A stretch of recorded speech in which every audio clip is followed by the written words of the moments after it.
Hi, everyone. This is Mrs. Christen. I teach 7th grade language arts, and I'm going to show you around my PowerSchool page. So I've chosen one of the periods that I teach. This is period 2 language arts, but all of the pages are very similar the way that they're set up. So the first thing I'm going to show you is my welcome page. So when you log on and you go to your language arts class, the welcome page is one of the first things that you see. It tells you a little bit about who I am. It also has my contact information in there and a couple other things that might help you, digital learning expectations, pictures of my family, the calendar. I also have a nice little choice board here for parents to look at as far as places to check out, things that we use here at school. So just a couple resources on the welcome page.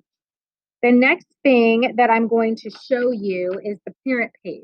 So if you go over to the left-hand side where it says parent page and click on the link, it'll take you to the parent information.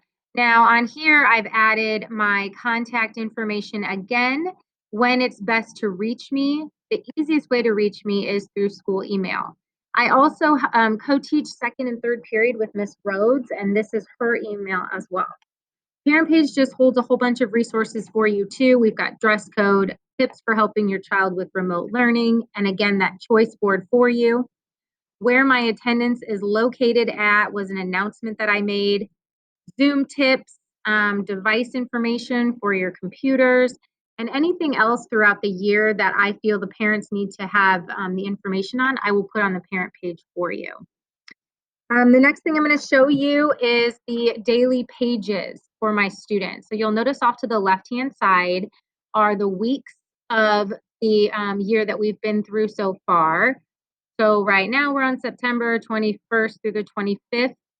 So students, every day that they log in, they click on the week that we're at, and then they click on the day. So the day I'm recording this is Wednesday, September 23rd. So they would click on Wednesday, September 23rd, and they would partake in the activities listed in the order that they're listed. The first thing they would do is they would open up this Google form to take attendance. Now, if I click on it, it's going to say that the attendance is no longer accepting responses because as the teacher, I only turn it on at the beginning of each class period, so students can't try to get on for attendance at midnight. So they know when they're supposed to get on, and students have done a pretty good job with taking attendance within the first 15 minutes of each class. So once they've taken attendance, they look at the daily agenda, and the agenda really takes them down to the agenda slides down here. We don't usually have Zoom meetings for second, third, sixth, and seventh period. I hold Zoom meetings for my first and eighth virtual only classes. But on Wednesdays, the open Zoom meetings are for everyone to come in and ask questions. And they're from 9 to 10 and 12:45 to 1:45 on Wednesdays. And the link is always provided for the students.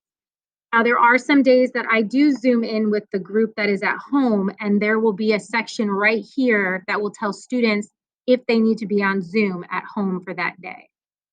So then students will come down to this daily agenda. Every day, I will have the instructions and the links needed inside this agenda. So this is a nice little rundown of everything we're doing for the day.